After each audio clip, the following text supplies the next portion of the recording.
Good evening, guys. It's another Wednesday night, and it's another live stream. I hope everybody's doing well and keeping safe and healthy, and hope that you've been enjoying the half-decent weather. It's been kind of sunny, but kind of breezy now. Every once in a while, you can kind of hear everything kind of rushing through the trees. So just glad you're back with us one more time, I hope. And we have, I think, some exciting news to share tonight. Don't you think we have some exciting news? Not exciting news to share. Fresh news from Julie Fresh. Anyway, so the first thing I want to tell you is, maybe you remember seeing this some time ago. This is our new logo if you haven't seen it yet. So we want to encourage you. This is the logo, and let you know that we are going to be posting the order form. Not really an order form, it's the consent and release form that we typically do annually for the spring retreat, but it's also used to indicate the size of shirt that you want. In that form is going to be able to complete all of the information on the form, including your shirt size, and I believe actually have a signature line that can be done from your phone, I think, or your computer, either way, and then you can just email it back to us. You don't have to print it. You'll be able to download it from Messenger and complete it from that way, we think. We think. We think. It should work, but. It should work, yeah. Fingers crossed. Anyway, so this is our design. It will be yellow. It will be this kind of aqua and blue on yellow, and I hope that you like it. First time you're seeing it, so we are finally going to be able to do this, and you can order your shirt size. If you can't get the thing downloaded, I have some additional great news. Because, drum roll please, Miss Julie. That's not a drum roll. That's not a drum roll. Tell her, guys, that's not a drum roll. I don't know what it was, but it wasn't a drum roll. It's a drum. It's like the sound of a drum roll. Okay, sure, whatever. Anyway, yeah, whatever. So, big drum roll. The drive-through at the youth group. At least that's what we're kind of calling it right now, sort of. We are going to get together for youth group next week. Woohoo! Next Wednesday. So this is new. This is hot news right off the press. Hot and fresh from Julie Fresh. Hot and fresh from Julie Fresh. Next Wednesday at 7 p.m., our regular time, we're going to get together, but we're not going to go inside the church. We're going to stay outside, and we're actually going to kind of run youth group in a modified way. And we're going to have hopefully some sound set up in the shelter house, and then you guys can arrive and bring lawn chairs, your fold-up chairs, or a blanket or something to sit on. Your arrival, though, for many of you, I know you often have depended upon a lot of our adult staff to bring you, or adult volunteers to bring you to youth group. If you're able to find a way to youth group with a family member, that's the way we'll need to do it for right now. But we're going to have the opportunity to get together, and I hope you will pass the word around and let everybody know that that is what we're going to do at 7 o'clock at the church, at the shelter house. So everyone will sit outside of the shelter house, remain proper socially distancing. If you are a family group that lives together, obviously you're all over each other all day long anyway, so you can still sit together if you're a family. But we are asking that you observe social distancing from others, and if you are interacting in close quarters to those others, then we want you to make sure you bring a mask for now, just to observe that and make sure we're keeping everybody safe. We will have some drinks and some snacks, and it will all be part of it. We'll have a lesson. May not be doing singing together yet, but we're going to do those things, and I hope that you guys can be excited about that. So next Wednesday at 7 p.m., and I hope that you'll be there for it. I believe, is that all we need to say about that, Ms. Julie? I think so, yeah. We'll probably post this out on the YouTube Oh, yeah, chat. yeah, yeah. And if we have any changes or if we have any additions, we'll make sure that it gets posted out there. Right, so that's going to go out on the chat. We'll also put out that form that I talked about earlier. It'll be out on the youth group chat as well. If you're watching and you are not on the youth group chat, please reach out to me and let me know, and we will find a way to get you on the youth group chat. Or if you know that there is someone missing from the youth group chat and they're not getting the news about stuff going on, let me know, and I'd like to get them connected there, because as you know, that's where we post all of our information, and that's where we do all of the quick updates and stuff like that. Post the link for this, everything like that. So, anywho, let's get going and moving on the lesson this evening.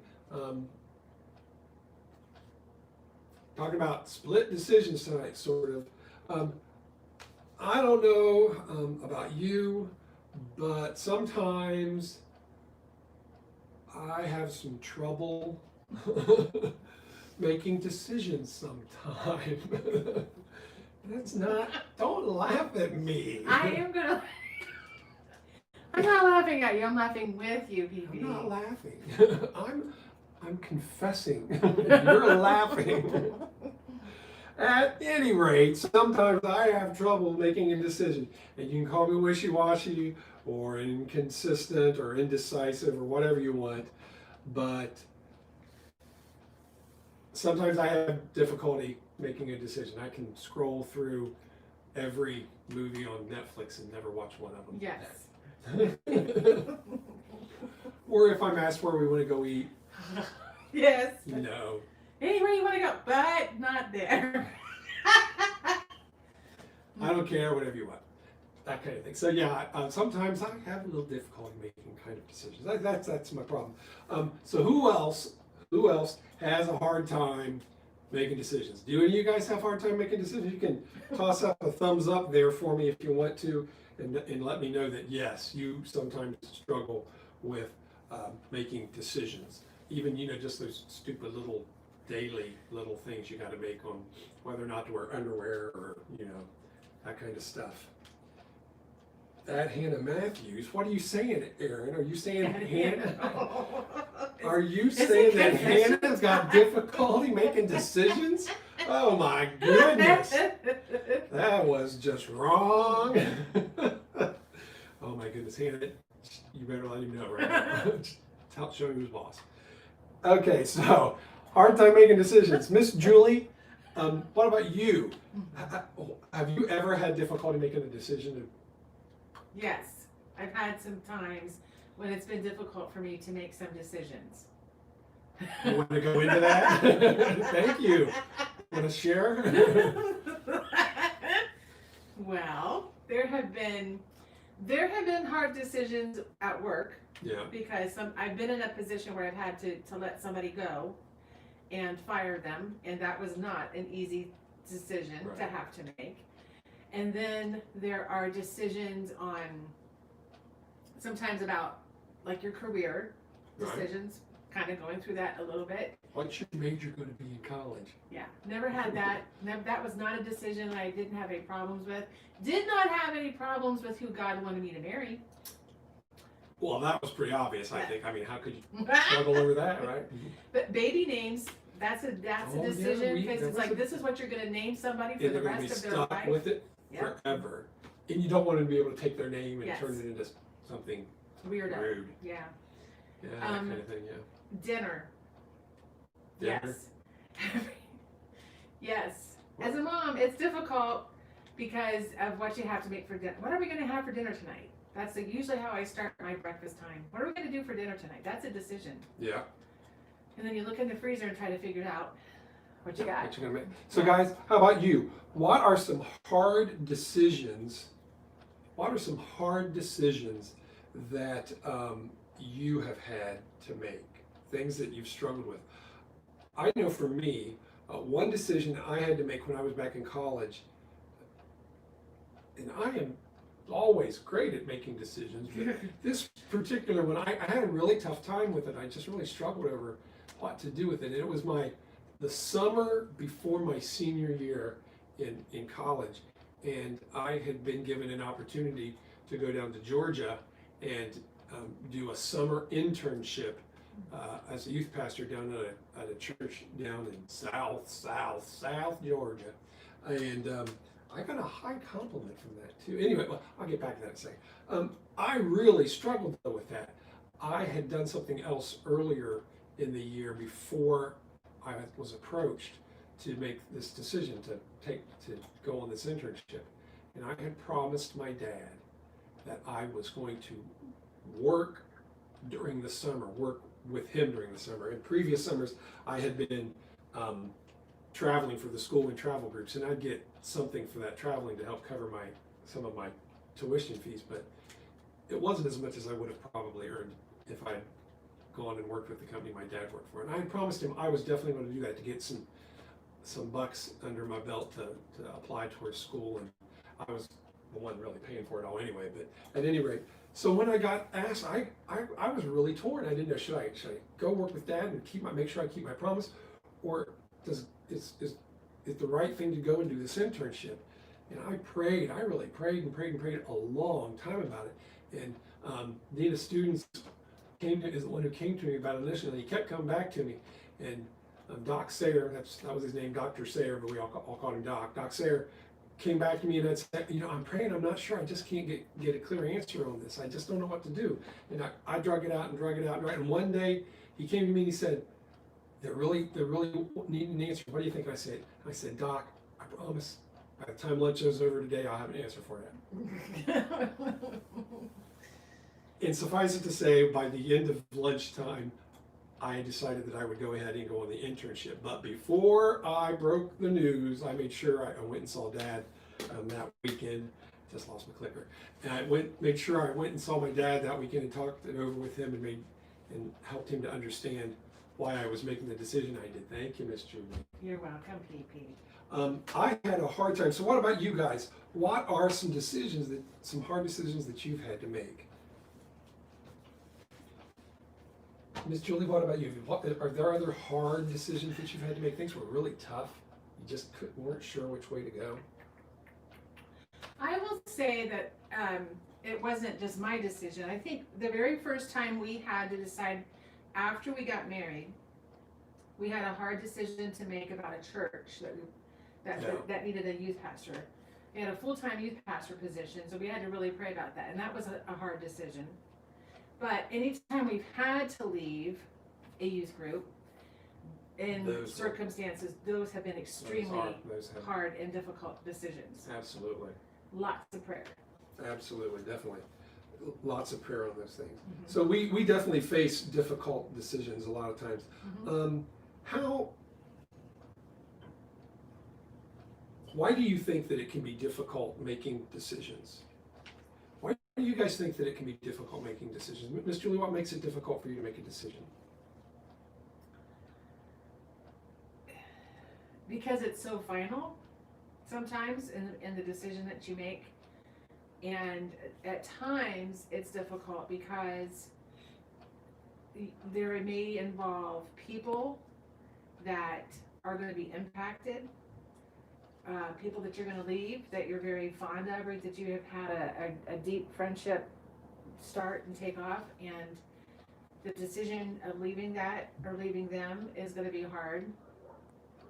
Sometimes the finality of having to walk away from something that you really like can be difficult. Yeah. And it kind of tugs at your heart, I think, and so it's difficult. Yeah, it can be. I know for me, I don't know, I think part of the reason that I struggle so much with making some decisions is every restaurant sounds good to eat. Yes, Aaron, yes. Yeah, well, I'm with you, buddy. If you got a bottomless hole in your belly, I could, No, sometimes it's just, hey, let's go someplace to eat. Okay, where do you want to go? I don't care. All right. Enough of that. Anywho, I think for me sometimes when it's difficult, it can be difficult to make a decision because you want to make sure that you're making the right decision, and that sometimes there's just uncertainty. And I want to do the right thing. That's why, I guess, because I'm concerned about the fact of whether or not I'm doing what God wants me to do. I want to do the right thing. And so I kind of struggle back and forth sometimes. And there are lots of times when I know, boom, and there's no problem. When I'm struggling with the decision, then it's mostly because I just want to make sure I'm doing the right thing. Well, I think too, there's like every time you make a decision, some decisions, not all, there is an answer, right? And so sometimes that answer means it's a brand new thing, and brand new things can bring some anxiety and Right. apprehension because you're not sure what you're getting yourself into. And then sometimes it's a pretty clear cut thing, but every decision has an answer, doesn't it? It does. It does. Maybe not the answer you're expecting it to have sometimes too. I want to move on to another question here real quick. What can be, and this is a really important question for tonight, what can some results of not being able to make a decision or to make a choice, what are some of the results of not being able to make a choice, to make your decision? What do you think? Frustration, What do you mean? because you can't seem to figure out what the right decision is. We've got company at the door. You do. Who is it? I have no idea. So this would be a hard decision, right, PB? That's right. Do we answer answer the it? door, or do we keep up with the live stream right now? Yeah, Yeah, so so that's what, but I would say frustration we're would gonna, be, I've made my decision, we're gonna go on with the live stream. sometimes the answer you get isn't really what you want to do. I think that's true as well. You know it's what you have to do, but you don't want to do it. Correct. Yeah. But and if you're not But you willing to have to make do the it. choice, you still Mhm. gotta go do it anyway, yeah. Yeah. What else do you guys think? What do you think are some of the consequences of not being able to make a decision? That they're going to continue to Yeah. knock at the door. I'll be back in a second. I'm sorry, we are streaming live right now. Oh, okay. Yeah. Sure.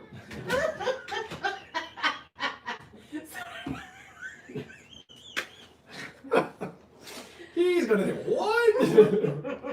Okay, guys. So hard to make a decision. What did he want anyway? This is the best youth group thing ever. Ever. Ever. I'll tell you what. When it is hard to make a decision, sometimes it can get you, I think, sometimes into trouble because Yeah. you just haven't made your choice and you got to do something.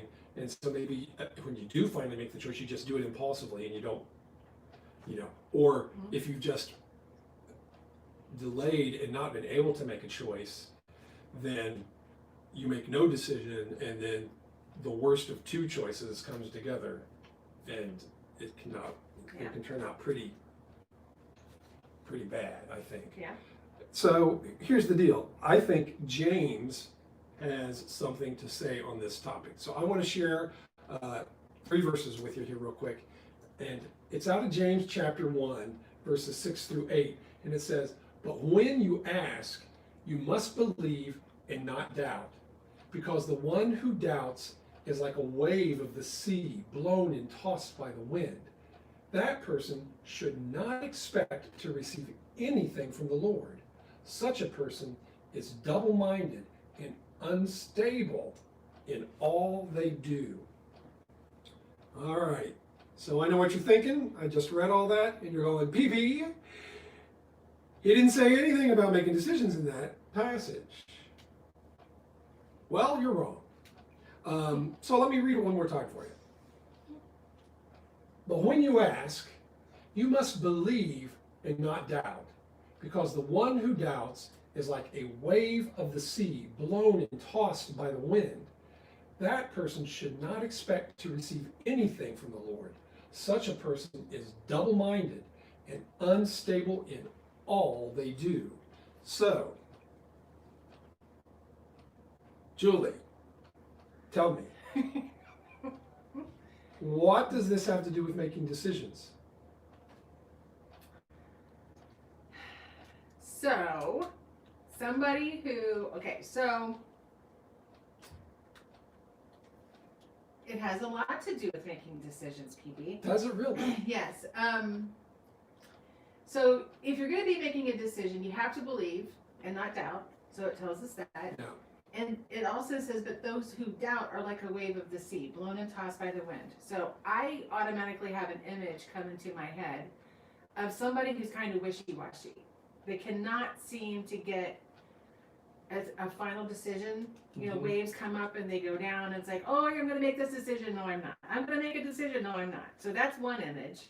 The whole tossing and turning, like they just cannot seem to settle on something. And it causes you to have doubt, perhaps, in what the decision is that you need to be making. So, James is saying that we ask, and then we doubt. What's the decision that it looks like that we're having trouble making in here? We ask, and then we doubt. What's going on in there? What's the decision that we're having trouble making, do you think? You guess? You have a guess, Mr. What do you guys think? Is it the finality of it? No. That it's the final? We ask, and then we doubt. Is it a lack of belief? You're asking God. And then we doubt. So what's the decision we're having trouble making? Whether or not we have faith in God. There it is. We're having trouble making a decision about whether or not I can place my faith in Him, whether I can trust God or not trust God. And there's the decision. And then James goes on and he gives this description that's pretty vivid, I think a pretty vivid description, like a wave of the sea blown and tossed. That's a pretty, if you've ever been out on a really choppy water or stormy waters, and you know, it's like completely out of control and just rolling and billowing all over the place. And that's really what James is talking about there, or what is happening in us when we're like this. And so you can't decide whether to trust God or whether not to trust God. So do you not ask? Well, wouldn't it be better if you not ask? Well, you would think so, but you know what? If you got something you want, are you going to ask? So, okay, yes, you are going to ask. Okay, so you're going to ask. Yes. So you're going to ask, but is that going to keep you from doubting? No. Not necessarily, right? You want it. You want something, so you're going to ask. Everyone's going to who has even a half of a inkling that maybe God's real, that maybe He's listening, and they're in their desperate moment. They're going to ask, but they're not sure whether or not to believe or trust. And so, you know, you ask, and then you hedge your bets and you go off plan some other field or avenue to try and get that ask answered, because you're not sure if I can't trust Him, I got to go and get some other assurance that I can find a way or an answer or whatever I need in here. And again, James is like, you're doubting, and you can't seem to land on whether you're going to trust God or whether you're not going to trust God. So maybe God's interested in you, or maybe He's not interested in you. Maybe you can trust God, or maybe you can't trust God. James says that, what does he say about this kind of person? He says that they are double-minded. They're double-minded. And unstable. And unstable. Double-minded. Double-minded. And unstable. Unstable. Miss Julie, have you ever known someone who was like this?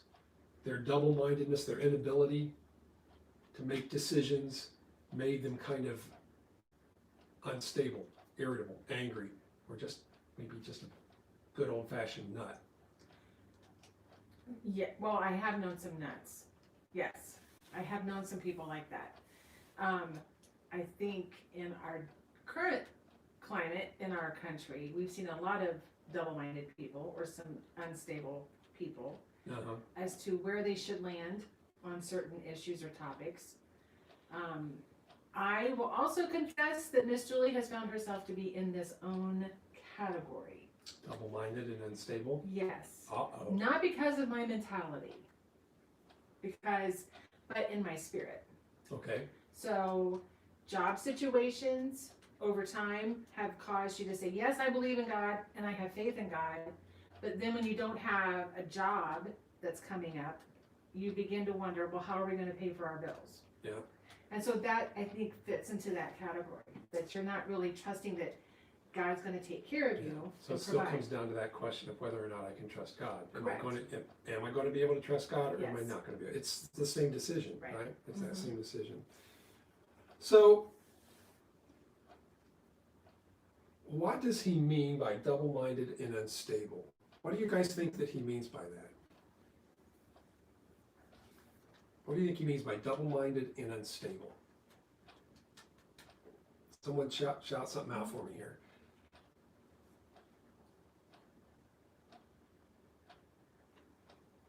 Double-minded and unstable. Mhm. You think you want one thing. I'll tell you an example. I think I've seen an example in, I'll just say, in some politicians or people in a political vein Yeah, who will say one thing, and then after they have promptly been shouted down by their supporters or non-supporters, they will then immediately turn around, apologize for their last thing. Oh, I must have been sleeping or not thinking when I said that, and I apologize. I really didn't mean that. What I meant was this. And that's definitely a double-mindedness, and it is definite instability because you are unwilling to make your decision and unwilling to settle on a truth and stand where you believe you should be standing. You're willing to get tossed by a billowing wave. I will also say, I think that there are times in our lives when we kind of, we say that we believe in God as a believer, or we have a belief in God. But when push comes to shove, and we already talked about it a little bit, we still doubt whether we are deserving of that love, because we let Satan get into our head and cause doubt or fear to kind of come in, and it causes us to pause and wonder, am I worthy? Am I good enough for God, for God to love? I've got all of this past history, I've got all of this sin, I've got all of this whatever in my background. That's gonna, it's almost as if you're holding it against yourself as a grudge to not going farther in your relationship with God. It's not God doing it, it's you. And so I think that kind of makes us unstable in our relationship with God, double-minded in our faith perhaps, that there's some kind of a qualification we have to meet with God in order to be loved enough by Him to qualify for His salvation. I agree. That all sounds good. I agree with that, Miss Julie. I want to. Aaron has a comment too. Go ahead, Miss Julie. No, you go ahead. When you're double-minded, you're not 100% sure that God has your back. That's definitely true, Aaron. I definitely agree with that statement. You're not sure that God's got your back. And again, that's a matter of whether or not I want to trust God or I can trust God. And that is so important. Can you trust God? Are you willing to let go of it? You've asked and just trust Him. Yeah, and that double-mindedness, that'll get you in the end. That'll get you in the end. I want to read for you, if I can, some of the lyrics from the song that I posted out there. I hope you guys took a moment to listen to. This is a tiny bit older song from KJ52, and the song was Dear God. I think this was the first verse, if I remember right. And so here's what he said. See, I was wondering if you had the free time just to answer a few things I seen in life. 'Cause you see, I'm feeling like I seem blind, wishing you would go and rewind and rewrite things that don't seem right. Is there really something after when you leave life? All I got to do is just believe, right? Now, does that sound like he's sure there? Got questions? Keep listening here. How about a clear sign? Oh, see, he's not, is he? Because he's saying he needs a clear. Give me a sign that's clear so I'll know for sure that everything would be fine. If you're divine, how about a few answers? That big if there, that's kind of an indicator. If you're divine, I'm not sure. Are you really divine? Are you really God? Are you really out there? Are you really able? What about my grandma? She got cancer. If that's from you, I don't understand you. Where's the truth? Now tell me, can you? Do you listen when I'm calling you? There's all kinds of doubt in here, isn't there? Is it really true that I can just walk with you. I know you might be busy now with all you do, but I really need to talk with you. Okay, I think that's a really revealing verse. And of course, you need to hear the whole song in its whole context to really get the full message. But he's really laying out a really great example for us of this very thing that we're talking about tonight. These are things that you're worried about, you're concerned about, you're asking, right? And James says, if you ask, right? But then there's all this doubt in here, and it leaves you so uncertain. Now, I don't think there's anything wrong with needing to ask big questions like he's asking here. There's definitely not. We need to search out and seek out our answers from God and follow him. That's how we learn, it's how we grow, it's how we become better Christians, right? So those things are really important. However, there is a difference when we ask him and trust him to respond, as well as trusting the response he comes back with. That's something that Miss Julie kind of touched on earlier, where maybe the decision or the answer isn't the one that we wanted. So we're trusting him that he is going to respond, and then we're trusting him that the response I do get back is the correct response, and I will go with it. So there's that. I lost my place in what I was thinking. We don't know when we're double-minded, we don't know which world or which kingdom we belong in. Do I belong in God's heavenly kingdom, or is this my place on earth? Man, I hope not. Did God really respond, or did the answer come from some other source, like just me thinking, or nature, or some political party? I'm double-minded and don't know who I belong to when this is my attitude. And I'm just not sure. I don't know where I belong. I don't know where I fit. I don't know what the answers are or where they come from. And I don't know who I can trust. And if you can't trust God, then how can you trust yourself, or how can you trust another person? In the end, it's not just about whether I'm deciding to trust God, but in the end, you're deciding whether or not you can trust the world at all around you. Because God, of course, is the one who created all of it, right? So how can I know? How can I be sure? How can I trust? So listen to these verses, next few verses that I want to read for you. Then we're going to ask just one or two more questions. Continuing in James, and this is out of James 1, verses 16 through 18. And he says, don't be deceived, my dear brothers and sisters. Every good and perfect gift is from above, coming down from the Father of the heavenly lights, who does not change like shifting shadows or billowing waves, right? He chose to give us birth through the word of truth, that we might be a kind of first fruits of all he created. And I want you to hear that last verse one more time. He chose to give us birth through the word of truth. What is the word of truth? It's the Bible. Is there anything else that would apply to, do you think? What do you think? So it's the Bible. It's definitely God's word of truth. Is there anything else that is God's word of truth? What about when the Holy Spirit speaks to us? What about when we receive the wisdom of other believers? Is that the word of truth? These things are the word. These are the word of truth. His holy scripture, his spirit as it speaks to us, and then the wisdom from our fellow believers. So he chose to give us birth through the word of truth, that he might be a kind of first fruits of all he created. Where do all the gifts come from?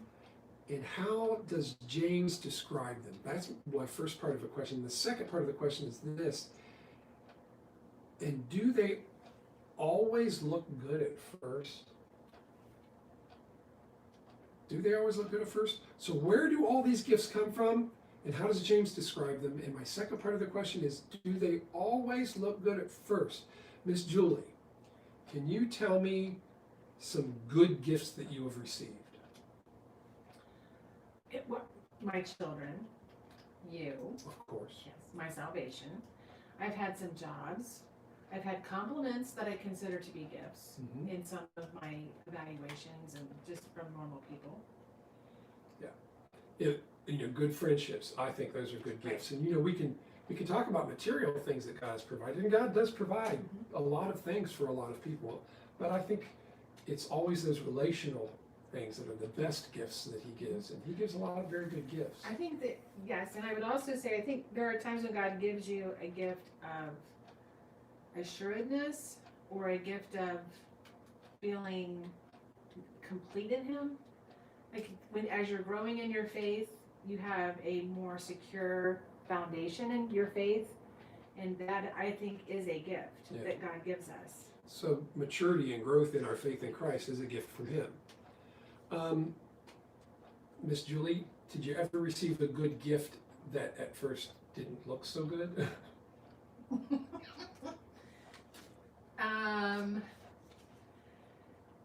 I can think of some art projects I got from my children that were kind of sketchy looking. Yeah, I don't think that's really what I'm talking about. Every gift my child gives me is a good gift. Yes. They're precious. Precious. Yes. They're precious. I can think of a couple that weren't so precious. Anyway, we'll leave that alone for a moment. Have you ever had a gift, or a response, an answer, a gift from God that He gave you, but when it came down, you were like, that doesn't look so good, God? Well, I would say, yeah, I mean, as we've talked, there have been some decisions where we've had to leave in a church or leave a group of kids. That's never been a pleasant thing to ever go through, and you do kind of wonder why.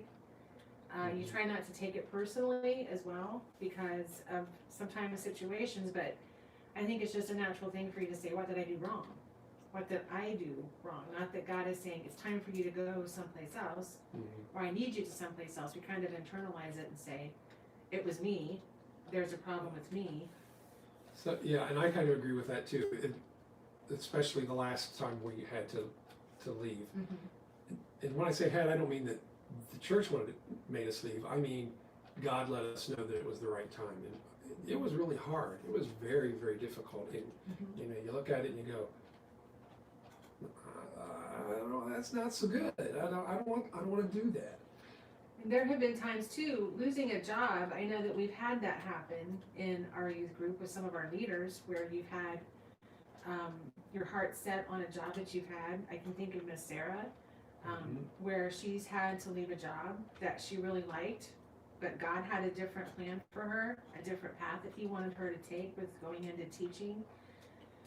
Certainly with Bart, sometimes the news that you get about your health isn't always the best, and Right. Bart's had to make some hard decisions, and sometimes the news that he gets from those exams are not always the best, and so that, it kind of makes you wonder about things. And the truth is, when you get those, when you've been doing the ask, and God comes back with something that you know is not the answer that you want, those are the hard ones, the good gifts, but they don't look good, at least not at first glance or for the first 52 weeks.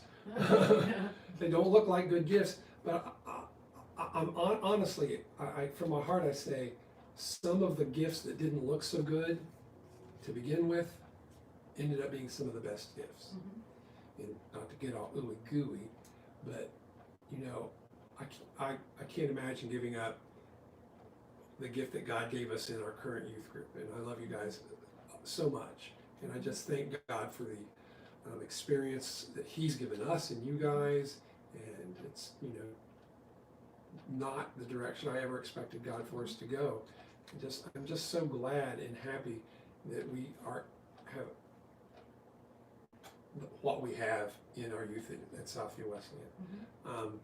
So sometimes even the tough stuff that doesn't look like good gifts, in the end, they're the best ones of all. I will say too, I think that for our youth group, there are times when a hard decision might mean walking away from a friend or a friendship that you've had for a long time.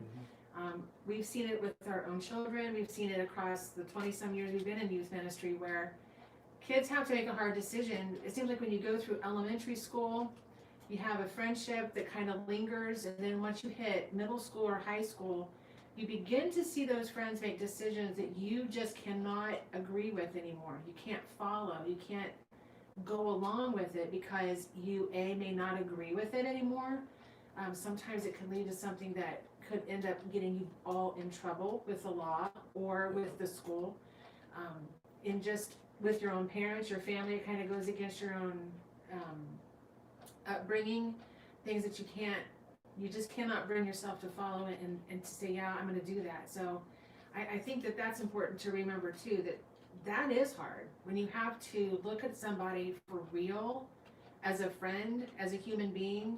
You thought you knew them, and then they make a decision that kind of blows you out of the water, or they begin to behave in a way that you begin to realize it's not healthy for me to stay with you anymore. I can't be friends with you any longer. That is extremely hard to walk away from. Yeah. So, being able to make that decision to trust God or not to trust God is a whole lot, really plays out. You really see which way you're really willing to go, especially when the good gift doesn't look good to begin with. So, where do the good gifts come from, guys? No one's popped up with an answer on that. I want to know what you think. Where do the good gifts come from? He tells us, where do they come from? And how does he describe them? Someone jump in here, come on. You've had lots of time to answer that question. Oh my gosh.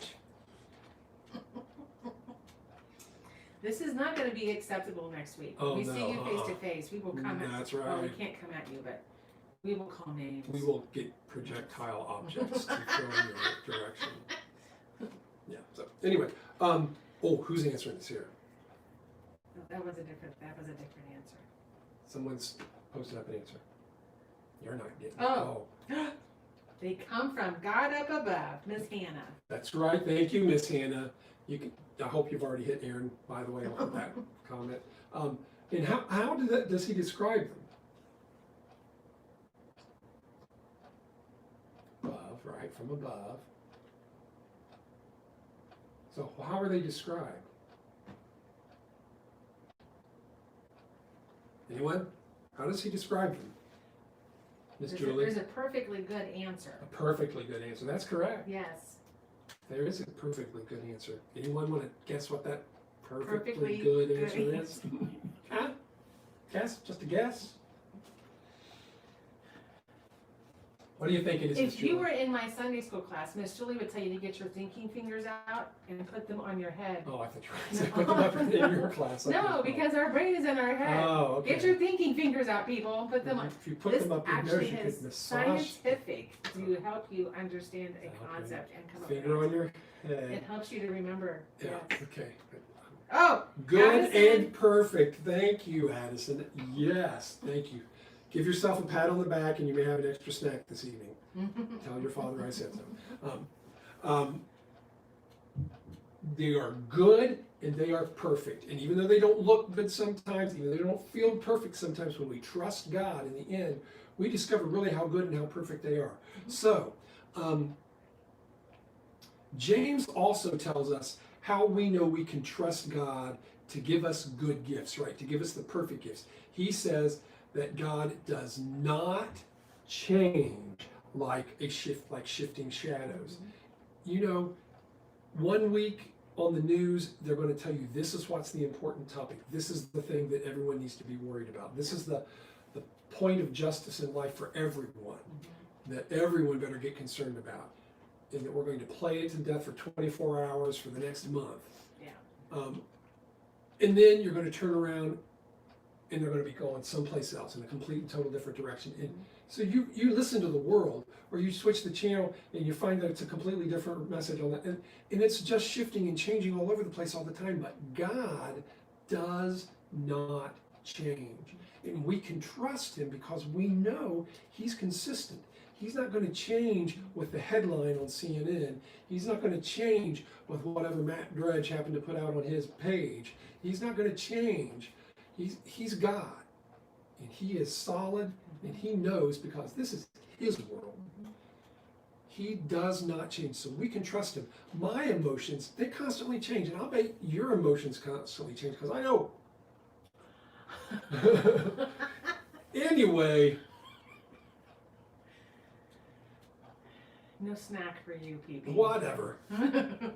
If you pay attention to all of that nonsense going on all around you, and you rely on your emotions, you're never going to know what you want, and you're never going to know who you are, and you're never going to know the right answer, and you're never going to be stable. But something happens when we trust Jesus. He doesn't just respond to our requests, but he gives us a bonus. And this is what the bonus is right here. That we might be a kind of first fruits of all he created. When we learn to trust and depend on God, when we allow our decisions to be solid, and we know that he can be trusted. I can trust God. My decision is finally made, and I am deciding to trust God. He causes us and makes us to be a first fruit. A first fruit? What's that mean, Miss Julie, to be a first fruit? Cain and Abel, remember? I remember Cain and Abel. Cain and Abel. I talked about this in our kids' lesson a couple of weeks ago. First fruits are the best. The best fruits. The most awesomest. They are the freshest. The cream of the crop. They are. They are the cream That's of the crop. what you get. The freshest. Yes. Yeah. So we are the cream of the crop. We are the freshest. We are the best fruit.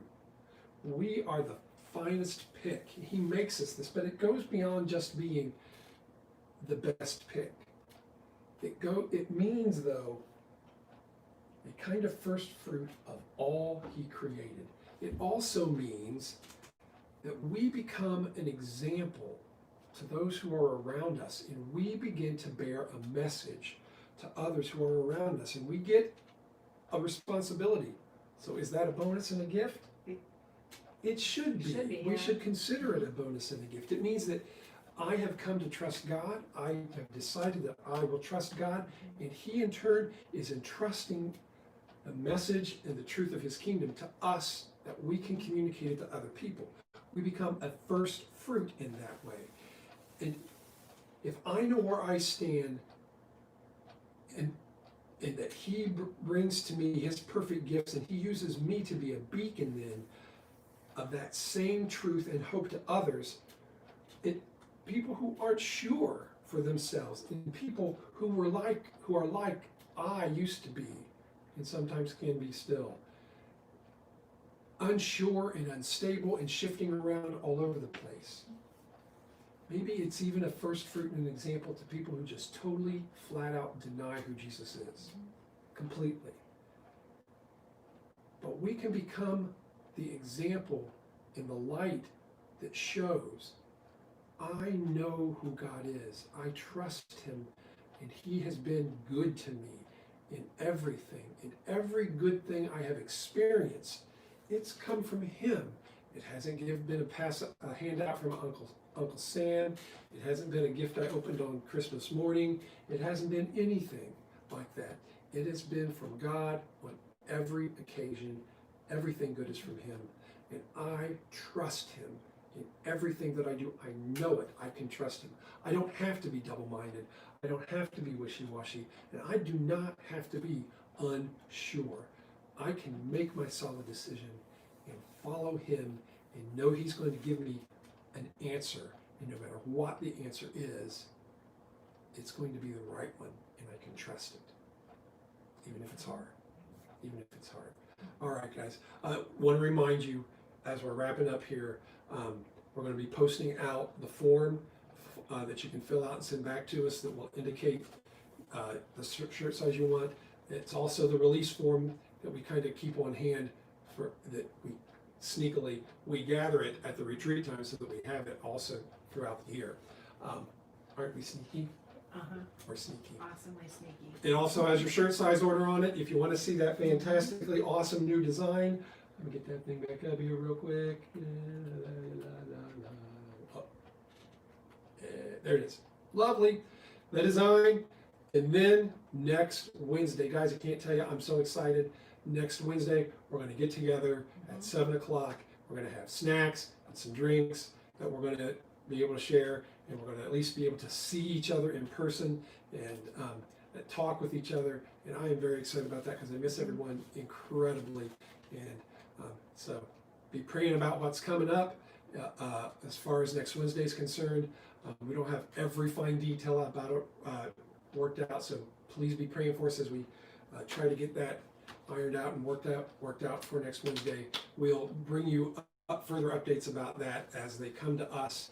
But you essentially have everything you really need to know to be there. And if anything else important comes up, we will immediately post it out on the chat. Yes. So we're going to wrap up. And Mr. Julie, I'm going to ask you to close us with prayer. Father, we want to thank you for tonight's lesson. We want to thank you for the way that you can come into our life and give us a blessed assurance of knowing that we can be the best for you. And it's only through faith that we have in you that starts a positive relationship that can blossom, it can grow, it can expand. It's a pleasure to know that you've got our back. It's a pleasure to know that in a world of uncertainty right now, our stability can come from you, and having that faith in you helps us to know that you are here with us, and that no matter what happens, you can guide our feet, guide our hands, give us the kind of an attitude that we need to be the best fruit of you. It's what we show other people of how to behave and how to treat others and how to love. And so I just want to thank you for that. I thank you for the time that we're going to have next week in preparation for being able to open our church. We're just thankful and grateful for the way that you've watched over us and our health and our jobs and our church. Help us to be able to come together and fellowship and praise you and thank you and just worship you for all that you've done for us. We ask you these things in your name. Amen. Amen. Spread the word. Let everyone know if they're not on the chat or if they haven't heard. And remember, you will need to find a ride from someone within your family, hopefully, to be able to get there. And they can stay and worship with Absolutely, us. yes. Anyone's welcome. You don't have to just be a Ute to be there for the Ute service. That's right. So everyone who wants We'll to make come sure and we is got willing to any social distance. Yep. Yeah. We want to see y'all there. Love you guys. We'll see you in a week, I hope, face to face. And I guess that's it. Have a good night. Bye. Love ya.